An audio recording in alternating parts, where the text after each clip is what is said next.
So there's something I want to vent about. I want to talk about that I feel, because this is my video. It frustrates me so much when people discourage talking about yourself. Or all these memes about people like relate things back to themselves and how terrible those people are. And I hate it for a few reasons. Number one is because it's like really natural. And yeah, sometimes it isn't good. Sometimes, and sometimes it is definitely important to be aware. Oh, wait a minute. The focus of this conversation, this person was trying to tell me about this thing, and I made the focus of the conversation me. It's good to be aware of that when it happens. But it's also a totally natural thing to do. If someone says something to you, that's going to remind you of things from your experience.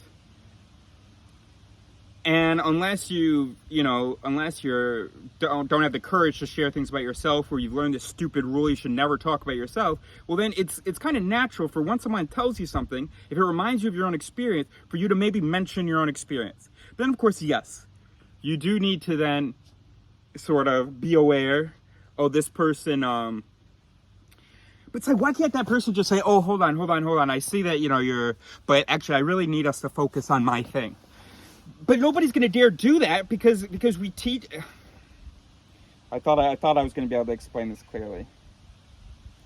Okay, number one, because it's a totally natural thing to do.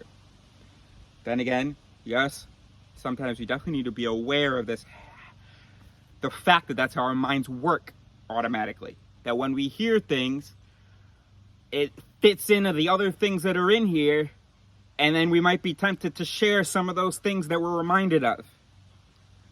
The second thing is that the brain's too simple. So the brain hears, oh, okay, don't talk about myself. And then you get these polite people that just play it super safe, and they never fucking talk about themselves. And all they do is ask me questions. I have to deal with that with my girlfriend. Sometimes I have to make it a rule that she's not allowed to ask a question in the conversation, because I need her to talk about her. Why are you making... I'll ask her questions, and sometimes we'll get a short answer, and it'll be brought back to me. Stop it. I get that somebody told you that it's polite to ask questions and stuff, but I need to know about you. I love you. Tell me about you. But then, of course, I guess I have to, guess. So I have to, ask the right questions. And then a number of times I got in trouble with people for not... you didn't ask me about my job. Oh, fuck.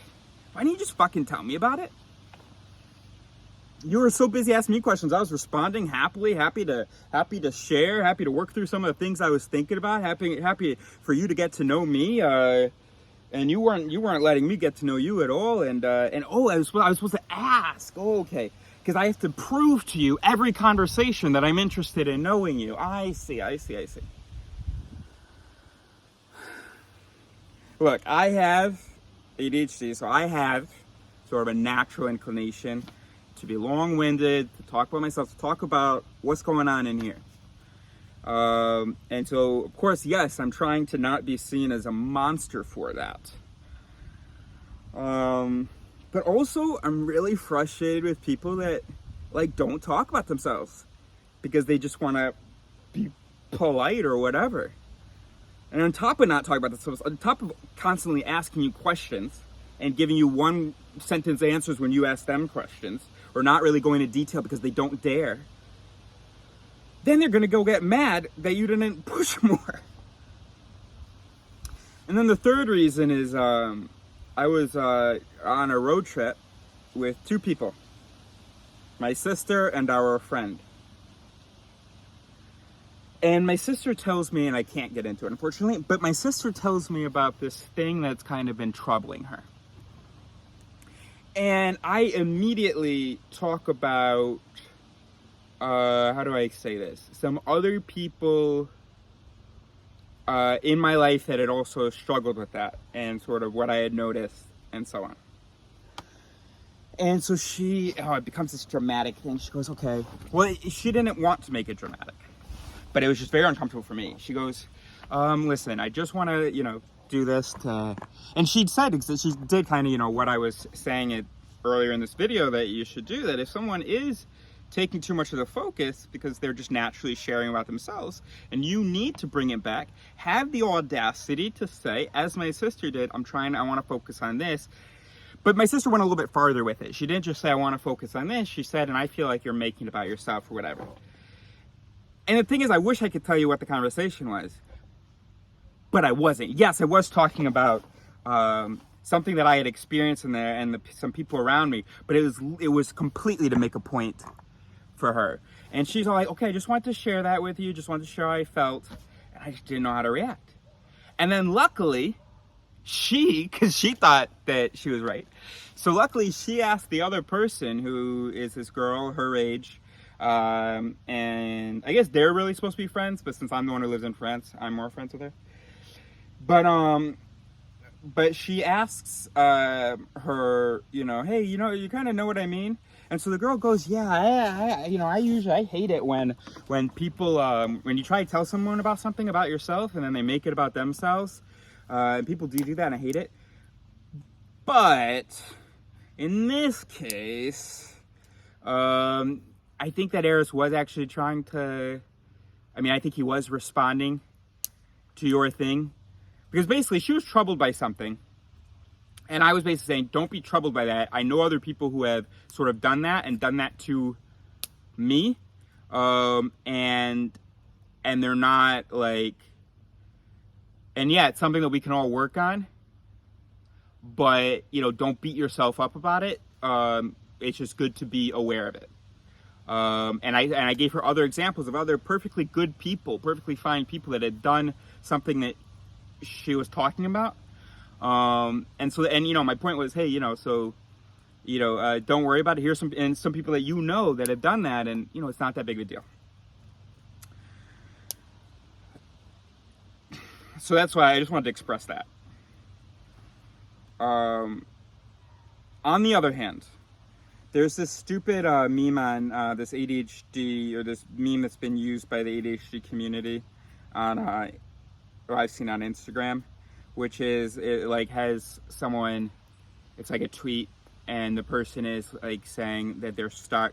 It's like me, I want to show you that I'm interested in, I want to show you that I'm interested in what you're saying, but then I'm stuck, but then every time I want to speak, to show you that I'm understanding what you're saying, I show you how I experience something related to it, but I'm worried that you're going to think that I'm relating it back to me, and so I just don't say anything in the conversation, something like that.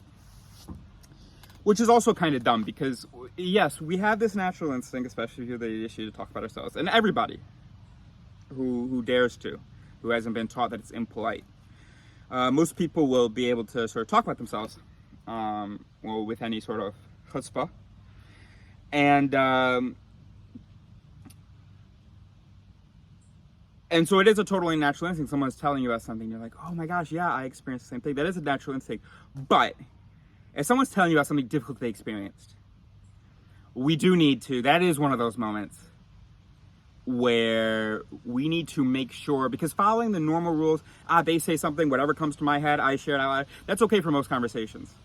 But in certain conversations about certain topics, we have to actually sort of regulate what comes out. And so we may be inclined to say, hey, yeah, I also experienced that, in order to show, some understanding. But if we're working with someone who doesn't have a whole lot of chutzpah, who's then going to start following up with your story, you're in trouble. And so anyways, you need to also make the effort of relating it back to their story. So if you want to show that you understood something, then okay. But now use your understanding to ask a question that pertains to their story. So if something so rather than just ending with whatever naturally comes out, which is, oh yeah, I also experienced that, period. No, instead continue. I also experienced that. Oh, right. So you're kind of, okay. Since I also experienced that, what could I sort of contribute, or even just ask, oh, I know that I was really frustrated about this particular part of the situation when I experienced it. Hey, thanks for talking about this. Yeah, I also experienced that. Hey, how'd you feel about, was this kind of a part of your situation? How'd you feel about that? And then you don't need to remind the person at this point too many times, even though you may be inclined to, that you can relate to that. If they say they were frustrated by that, you don't have to remind them that you can relate to it. You can say, oh yeah, okay, yeah. And then maybe you're thinking, now they're also frustrated. Now, what did I do when I was frustrated? Because you're trying to be as constructive and productive as possible. You're also scared of them thinking that you're trying to talk about yourself because they've been indoctrinated with this, whatever. And also, you are kind of tempted to talk about yourself. And so you go, okay. Well, and so then, how did I get over that? And if you don't have anything more to sort of contribute, then go ahead and just ask another question. Because apparently this person isn't just going to keep talking, right? They're neurotypical. They're not gonna just keep talking. So you gotta. So now this is my message to the ADHD people. When we do talk loud about ourselves. Okay. Yes, it's great that you can relate. Yes, it's great that you thought of that. But now use that to try to talk about their experience. Of course, that's a real effort and so on, real cognitive effort. So you don't have to do that all the time. Okay. So fuck those dudes who, if like you meet someone and they're like, oh hey, what do you do? And then you tell them about your job in more than a paragraph, and then they only answer, or you don't ask the question in return, and they don't volunteer anything. Fuck them. But when someone needs you, and maybe they're too neurotypical to express that literally, or to express that clearly, but they're talking about something that you do register as like a difficult experience. Okay, then now we need to make that extra effort to see how these things that I naturally want to share with you from my life that relate to what you're experiencing, how it actually relates, and trying to find a way to contribute. Okay, so they're not always wrong, but I just hate the general rule of like talking about yourself is like bad, because I see what that does to neurotypicals. They're like, oh okay, and so what do you do? Oh, okay, cool. And is that hard? Oh, okay, cool. And you just wait, I don't fucking know anything about this person. Oh, I was supposed to analyze their fucking, I don't know, and I have to remember these questions to ask. Oh. And also, and because with women, it's the absolute worst. Women often already slump. I French women, I don't know whether French women are worse than American women, but I'm inclined to think that, they can be really, when they're passionate, well, I guess anybody. I don't know, maybe I should just avoid generalizations. But you're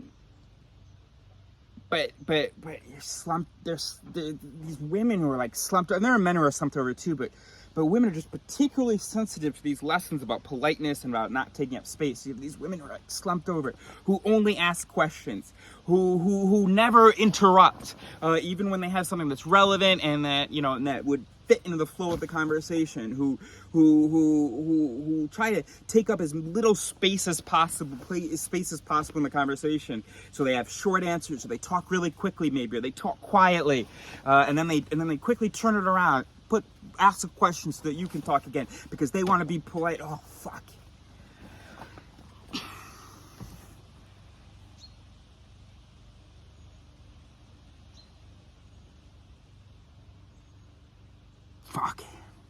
So anyway, fuck that. I couldn't even watch the whole thing. So hopefully he said something like how I'm saying something better at the end, maybe, or in the middle, or whatever. Maybe this Better Ideas guy who made this video about it. It's called How to Lose Everyone in Your Life or something. It's from Better Ideas. How to lose everyone in your life or something. And it's like this sarcastic advice. Like, here's what you should do. And like the first advice is always talk about yourself. Or just, it's like talk about yourself, relate things back to yourself, and so on. And